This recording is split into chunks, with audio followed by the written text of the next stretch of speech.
Good afternoon. Sa pangalan po ng nakita kay Yesu Cristo, isang mapagpalang hapon sa bawat isa. Marahil po, lahat tayo ay mayroong sadya sa talk na ito. Ang gusto natin, gumaling, kaya manunasan ang ating karamdaman. Pero po, kung atin pong aaralin, ang kagalingan ng karamdaman ay nagugugat po sa pananampalataya. Sabi sa Bicol, linapoon sa pagtubod. Paano nabubuo ang pananampalataya? Tayo po ang makakaalam ng tamang antas o level ng pananampalataya ng taglay natin. Bakit tayo nandito ngayong araw? Siguro po, meron ng nagpatulong, meron din proseso, umabot sa panalangin, nakinig ng Ebanghelyo, tapos nagpagamot, pag-uwi, merong iinom na halaman gamot, tapos gumaling na. Ang sukatan po ng pananampalataya ay yung parang puwersa na nagtutulak sa atin para makarating dito. Ang tawag po dyan pananampalataya. Pero mapapansin po natin, itong pakikinig ng salita ng Diyos, ito po mas lalong pinapalakas ang pananampalataya. Nang sa ganun, hindi tayo magkaroon ng tinatawag na agam-agam o pagbabahagi ng ating pananampalataya. Sabi sa Bicol, dapat dahil magduwa-duwa, maging sarot sana ang pagtuod, mayong iba. Paungrahan ka muna, kagulang na, papaungrahan mo kita. Ano po sabi mo? Sabi ka, sa pagpapangadyi, kita ang nagkakarang ang Diyos ang parlamon. Kapag panadalman ng Ebanghelyo, ang Diyos man ang nagkakarang sa paalitan sa iyong mga sinugo na magkakarang dito sa ilutan, kita man po ang parlamon. Tanganing damugon ang sa tuyang pamilya, dapat damugon tamang ang sa iyang mga kakaramon. Ano po? Yung po yan yung karangan ang magpasakot kita sa sarili.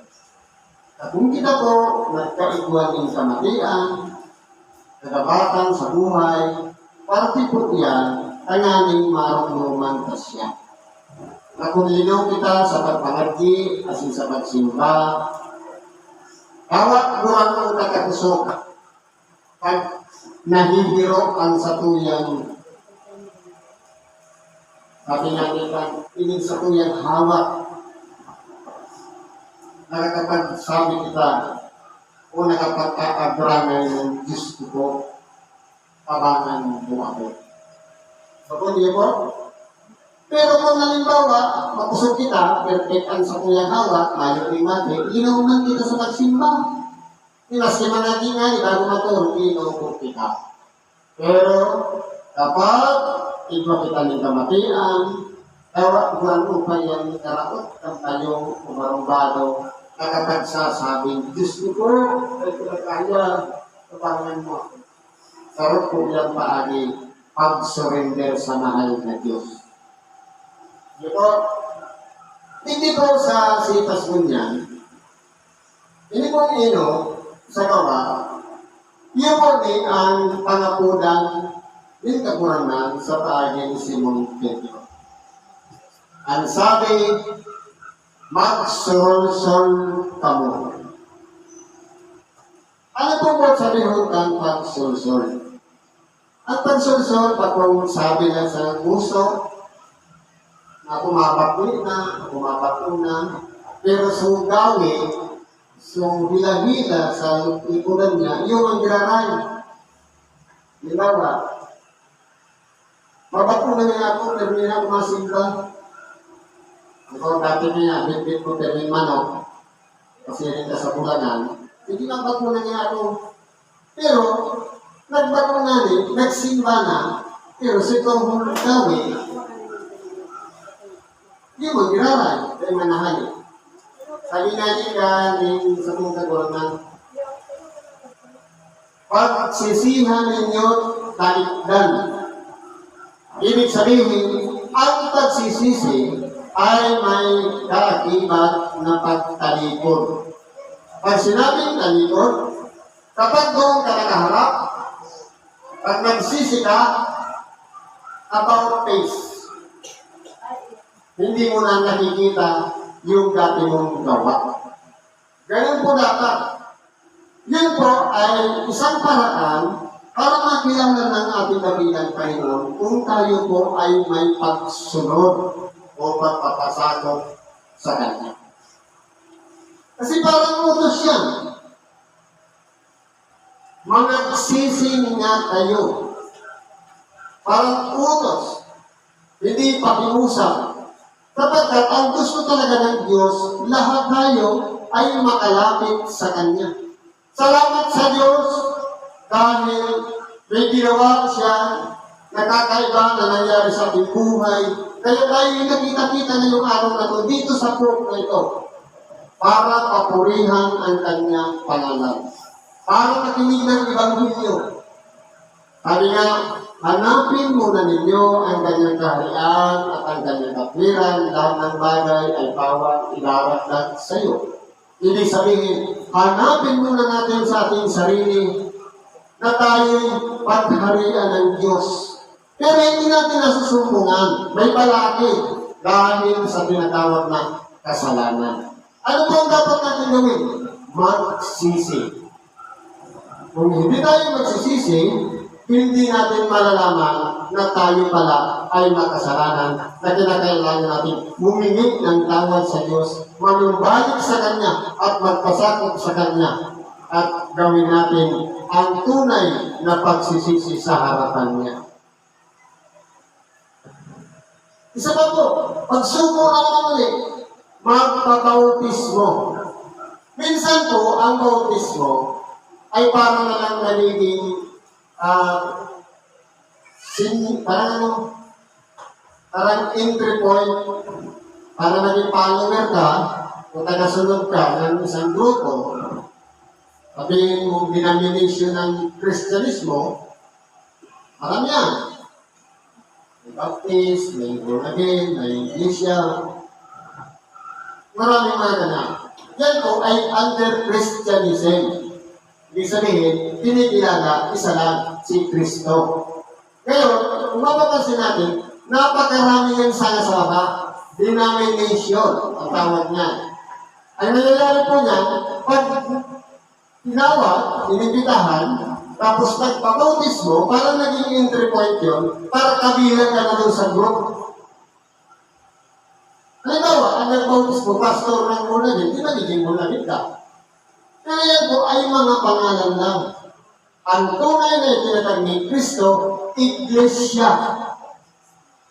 Pang-worldwide, pang-buong sanlibutan. Ibig sabihin, hindi siya pang-Pilipinas lang. Hindi lang pang-Camarines lang, hindi lang pang-Manila o pang-San Mateo. Kundi pang-worldwide. Ang buong sangkatauhan. Ibig sabihin, mayroon din mga lugar doon na kinakailangan magpasakop kay Kristo. Hindi lang dito. Kaya kung makapansin mo natin, ay iba, nakapokus lang dito sa Pilipinas. Nakapokus lang isang group. Pero kung titignan mo, yung pinakataas niyan, under po yan ng Christian. Sa makatuwid bagay, kinikilala si Kristo. Kasunod ni Kristo, ang tawag niya mga Kristiyano. Kaya kung mapapansin po natin, kinakailangan natin ang magpa-bautismo. Ngayon, ang bautismo ay gumagamit ng tubig. Ibig sabihin, ang tubig, sabi ni Apostol Pedro, basahin natin sa unang Pedro 3.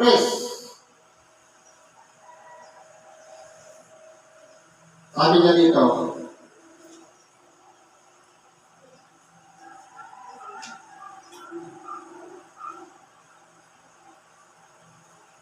na ayon sa tunay na kahawig, ngayon nagligtas sa makatibagay ang bautismo. Simbolismo po kaya kasi nagkaligtasan yung bautismo.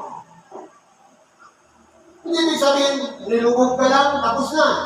Sabi dito, hindi sa pag-alis ng karumihan sa laman, hindi sa paglilinis ng katawang laman, kundi sa paghiling ng isang mabuting bumili sa Diyos sa pamamagitan ng pagkabuhay na maguli ni Jesu Cristo.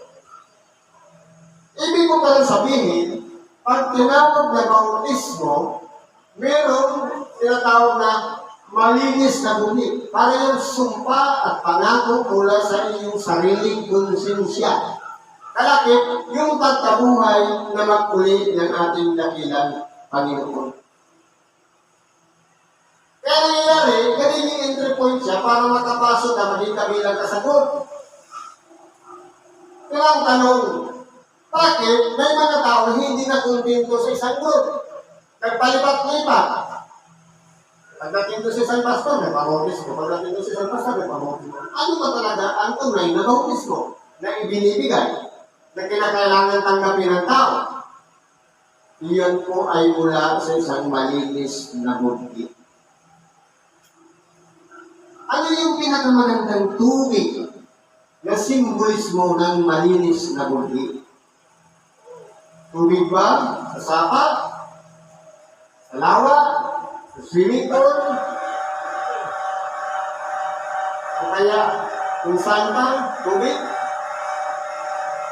Ang pinakamaganda, pinakadalisay na tubig na pinakamalinis, walang iba, yung tubig mismo na galing sa ating sariling mga mata. Sapagkat meron po yung pagkilala sa kanyang sarili na tinatanggap na bilang isang makasalanan na parang dinadabukan ng dibdib. Nagkukonsensya. Kumbaga, inilagay na sa kanyang sarili ang pagiging isang malinis mula sa isang maruming kalagayan na kinakailangan tanggapin niya yung pagpapatawad ng Diyos. Kasi kahit saan ka pumunta, ilang pastor maglulog sa iyo sa tubig, kung walang nakikita ang pagbabago at sugaron pa rin, walang kwenta ang tunay na bautismo. Kahit sabihin pang sikat yung nagrupo. Kundi ang tunay mula sa isang malinis na buhay. Hindi ba kapag nakukonsinsa tayo, naiiyak tayo, naluluha tayo, nasasaktan ang ating puso. Kasi yan po ang tunay na kawalan na dapat itong puso na itong marumi, malinisan yan, papalitan ng bagong pagkatao. Sa makatuwid yan ay babaguhin sa pamamagitan ng pakikinig ng salita ng Diyos. Kaya mapapansin po natin, bakit kaya halimbawa, marami dito nagpabalik-balik na yung internet. Bakit kaya parang gusto kong pumunta doon sa TikTok? Kasi meron yung mga kapatiran tayo na kapag nandun sa bahay, ang daming iniisip, daming naalala, ang daming problema, ang daming sakit. Pag nandito sa TikTok, nakalimutan lahat yun. Dahil po nasa panangalaga tayo ni Kristo. Sabi nga, kayo'y malilinis na sa pamamagitan ng salitang aking sinalita. Ang naglilinis po sa atin, walang iba, Ibanghilyo. At kapag tinatanggap natin ang salita ng Diyos, minsan tinatamaan tayo, minsan nasasaktan ng ating daluban. Totoo po. Yan ay yung tinatawag na salita ng Diyos. Sabi sa Hebreo 4:12, sapagkat ang salita ng Diyos ay buhay, banal, mag-isa kaysa alimang tarak na may dalawang talim. Double-sided sword na tumatagos hanggang sa paghihiwalay ng kaluluwa at espiritu at madaling kumilala ng mga haka ng puso. Sa makatuwid, kahit may mga pagkakataon na dinaanan tayo sa buhay, sasabihin natin, nagpatawad na ako, aking kapwa. Pero meron ka bang isang tao hindi pinapatawad, kakalkalin niya ng salita ng Diyos. Kapagkat meron ka bang ibinukod na hindi mo pa napapatawad. Ganun po ang salita ng Diyos. Binabago yung ating kalooban, yung laman ng puso. Kaya kung napapansin po natin, bakit kaya ang buhay ni Kristo, tayo ipinanganak sa magandang kalagayan? Si Kristo ipinanganak sa isang sabsaban. Ang sabsaban ay simbolo ng maruming puso. Si Kristo, simbolo ng salita na nagtatawang tao. Kinakailangan, mailagay ang ating dakilang Panginoon sa isang sabsaban. Kailangan yung salita ng Diyos maipasok natin sa ating mga puso. Ano yung namamagitan doon sa tinatawag na sabsaban at sa bata? Yung lambing, simbolo ng kabanalan. Kinakailangan mo na maging banal ang isang tao. Kinakailangan mo na magsisi. Kasi po ang paglilinis ng kalooban, ang paghingi ng tawad ay tinatawag na proseso ng pagiging isang banal. Ganun po ang importante. Sabi ko kanina, hanapin muna ninyo ang kanyang kaharian at katwiran. Pero pakiramdaman natin sa ating sarili, nandiyan ba yung presensya ni Kristo? Nagahari na ba siya sa atin at gagawin na natin yung katwiran?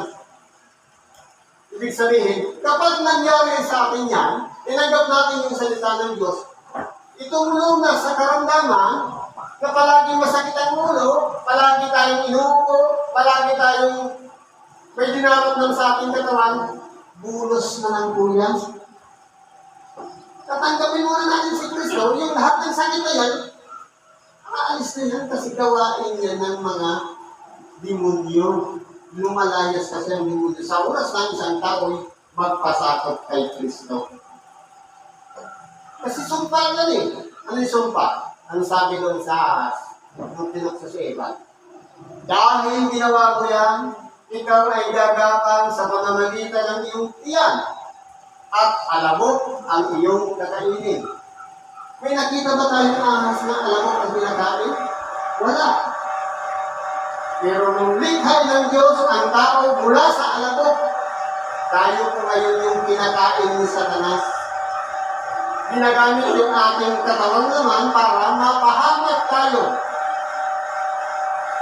Sa totoo lang po, marami ngayon ng mga ginawa na pamamakan para nilangin ng tao. Kasi po, ang layunin lang naman ng tao, anong pinaka-purpose ng tao? Bakit nabuhay dito sa ibabaw sa lutan? Sundin ang kalooban ng Diyos. Yun lang. Anong ginawa kayo ng Diablo? Puro libangan. Nandiyan yung sabungan, nandiyan yung mga pelikulang walang katapusan, teleserye, yung mga masamang balita. Kumbaga, yung pansin natin, yung attention natin, dapat nakapokus lang doon sa pagsunod sa kalooban ng Diyos. Ang nangyayari, nadadivert po sa iba. Halip na makinig ka ng salita ng Diyos, pakikinig ka na lang ng balita. Sa halip na makinig ka ng kung papaano inigatan ng Diyos ang kanyang mga lingkod, nakikinig ka doon sa teleserye. Kaya minsan, nadadala tayo. Pagmula lang, kapag ang pinapanood mo na teleserye, agawan ng mga may asawa, at tingin mo sa iyong asawa, kahit matino, may kamit na rin. Dahil nadadala po tayo. Yan po yung mga panlilang ni Satanas. Ang kinakailangan lang natin, talikuran siya, pagpasakot ay sa Diyos. I-focus natin ang ating sarili sa pakikinig ng salita ng Diyos. Huwag tayong tumingin ng sekta o denomination. Kapag ipinapangaral si Kristo, At sa banal na kasulatan ng gagaling ang ipinangalan, galing yan sa Diyos. Siyempre, maraming manggagawa, maraming pastor, maraming evangelista, maraming nangangaral. Kasi napakalawak ng sanlibutan kung isa lang ang mangangaral. Kailangan, dumami rin yung manggagawa para lahat makarinig ng salita ng Diyos. Ngayon, wala na pong imposible. Kung noon, pupunta ka sa simbahan para magsimba, ngayon hindi na. Pagbukas ka lang ng Facebook, ay makikita ka ng nangangaral sa TikTok, sa YouTube. Ganyan po ang panangaral ng salita ng Diyos. Ang importante po dyan, kapag tinanggap ng ating kaingay yung salita ng Diyos, nagsisita na at nagpabautismo. Pagpapasako kay Kristo. Ano pa susunod natin gagawin? Tatanggapin natin ang pag nagpabautismo tayo, tatanggapin natin ang pagpapatawad ng ating mga kasalanan. Paano natin nararamdaman na pinatawad na tayo ng ating mga kasalanan? Meron din yan step by step na pamamaraan. Sabi sa ama namin, patawarin mo kami ng aming mga kasalanan. Okay, hindi tayo ng tawad sa Diyos. Gaya naman namin na nagpapatawad sa mga may sala sa amin. Ibig sabihin, dapat muna tayo yung unang magpatawad sa kapwa bago tayo lumapit sa Diyos para humingi ng tawad sa sarili din natin. Ganun po yung step by step. Hindi yung pag sinabi natin patawarin mo kami ng aming mga kasalanan, napatawad na ba tayo? Kasi mararamdaman naman natin yan, magaan ang ating loob. Sabi nga ng ating kabilang Panginoon, anong baga ang mas maganda? Nagkarating tayo sa lugar na ito, nakinig ng Ebanghelyo, binago yung pagkatao natin, naramdaman natin yung presensya niya, kahit pilay ka pa rin umuwi, o naramdaman mo yung kagalingan, pero hindi mo naramdaman ang presensya ni Kristo sa puso. Doon sa una. Kasi ang kagalingan, bulos ng kuya. Idadagdag na lang niya ni Kristo. Kinakailangan natin humingi ng tawad. Bakit po? Kasi tayo rin ang may gawa, bakit tayo nagkaroon ng karamdaman. Hindi tayo nag-ingat. Hindi natin sinunod ang kalooban niya. Kaya, sabi na, ang isang anak na tinuturing na magulang ng kanyang pamamahal ay pinapalo. Kaya yung karamdaman tinatanggap natin, palo po yan para disiplinahin tayo, para magsisikaran tayo, para magbago tayo. Yun po yung importante. At isa pa, dapat maramdaman din natin yung pangako na Espiritu Santo. Siya po ang nangunguna sa atin, magiging katulad natin sa ating araw-araw na pamumuhay para kung tayo man po ay humingi na ng tawad, hindi na tayo makabalik doon sa dati nating ginagawa. Mawala na tayo, makalaya na tayo doon sa bisyo, makalaya na tayo doon sa palagi nating ginagawa na masama na hindi naayon sa kalooban ng Diyos. Espiritu Santo po ang katuwang natin. Kasi po, ang kalaban natin, Espiritu din. Nang mula sa kadiliman, na siyang nag-uudyo. Halimbawa, sampol na lang po. Nakarinig ka ng salita ng Diyos, nagsisikaran bago ka. Tapos dati ka niyang gumitin. Ngayon, andyan naman yung tukso. Brad, katama na yung numero mo. Yun, kung wala kang Espiritu Santo, kaya ka ulit. Ganun po ang nakaraan dito sa ibabaw ng salita. Matutunan po natin maunawaan ang nangyayari sa salita. Ay pamamaraan din ng Diablo. Ang pamamaraan ng Diyos mahirap kasi mahirap pasukuin ng tao, lalong-lalo na sa pakikinig ng Ebanghelyo. Kasi Kasi natatakot na kakapintasan ng kapitbahay, palagi na may hawak ng malalakas sulatan, dahil sabihin, banal-banal na, huwag kayong matakot. Kasi sabi nga, ang Panginoon ang aking katulong, anong magagawa sa akin ng tao. Kaya, pag malaki natin sa ating sarili, na tayo'y karasunod na may Kristo. Siguro ba nandito na lang ating panibahagi sa oras ito. Salamat sa Diyos. Tuloy po ang ating mga kaibigan, karayan ng pagkatuwala sa Diyos, sa Lord ng Kristo Jesus. Salamat at mapagpalang ako sa bawat isa.